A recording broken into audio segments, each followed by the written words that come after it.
Support comes from the Missouri Forest Products Association, saluting Earth Day on April 22nd with an ongoing commitment to help offset carbon emissions with sustainable harvesting of Missouri forests. Details at choosewood.com. It's Friday, August 26th. This is The Gateway. I'm Wayne Pratt. The battle to keep invasive carp from the Great Lakes is becoming more difficult.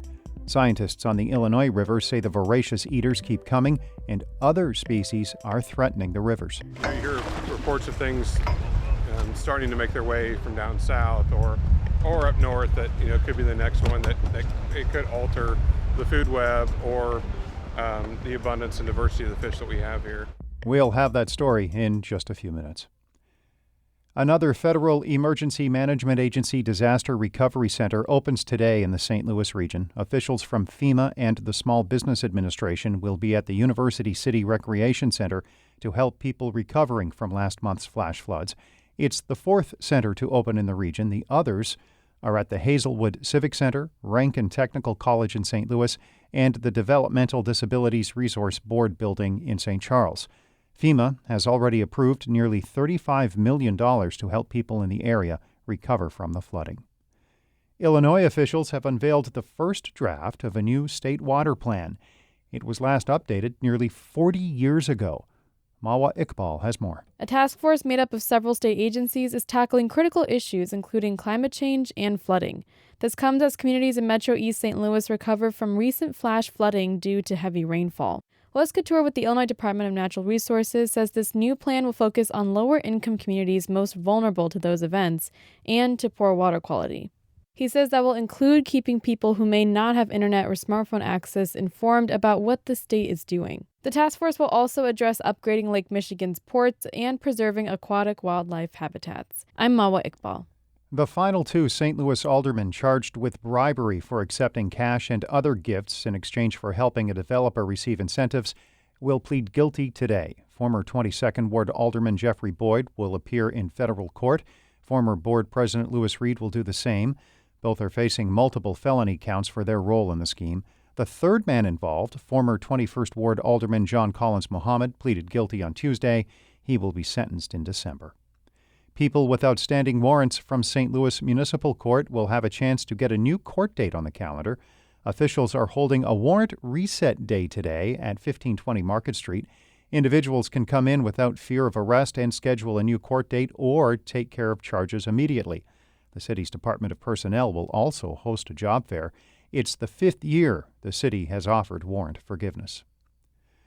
A researcher at Missouri University of Science and Technology is looking into electric vehicle fires.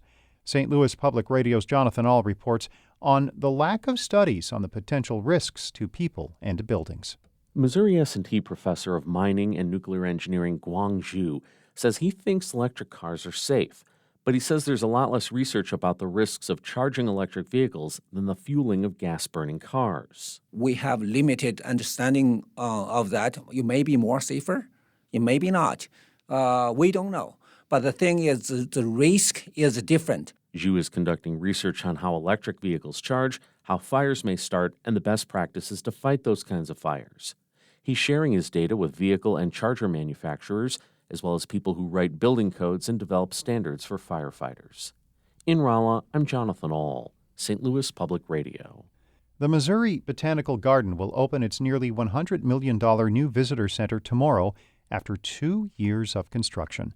St. Louis Public Radio's Chad Davis reports. The 94,000-square-foot Jack C. Taylor Visitor Center features a new lobby, an expanded gift shop, ticketing station, auditorium, meeting rooms, and an updated restaurant. Design teams built the center to focus on nature, adding elements of the park's plant life to its flooring, restaurants, and main lobby. Patty Arnold is Mobot's Senior Vice President for Institutional Advancement. Connecting people with nature that we have here is the driving force behind the design. And the architects did just a wonderful job of placing this building within what was already here at the garden. The organization will also open a new conservatory and new gardens on its north and south sides in the coming months. I'm Chad Davis, St. Louis Public Radio.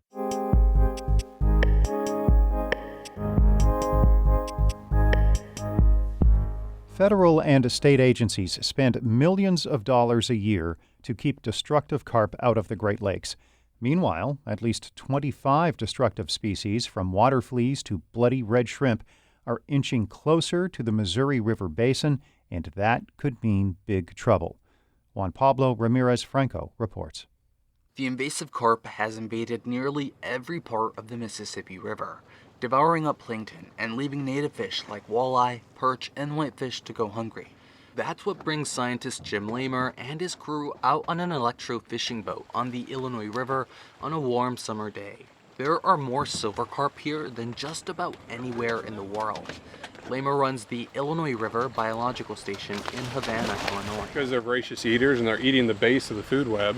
That's bad for fishers and bad for the ecosystem. They've already taken over the river. Officials are now trying to keep them out of the Great Lakes. When Lamer's team turns on the electro-fishing boat, the generator zaps the water and stunned carp fly several feet into the air, slapping the boat and water as they land. We got one in the boat we can show you. Lamer says that these days, carp are just part of everyday life. It's the next big invader that he worries about. You hear reports of things starting to make their way from down south or up north that could be the next one that it could alter the food web or the abundance and diversity of the fish that we have here.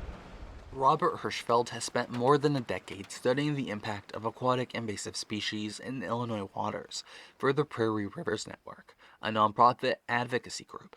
Now, carp have gotten most of the attention and most of the money in terms of invasive species, but there are many other species that are threatening to come into Illinois' waters, most of which are already in the Great Lakes. Species like the fishhook water flea and the bloody red shrimp, which could be even worse than invasive carp.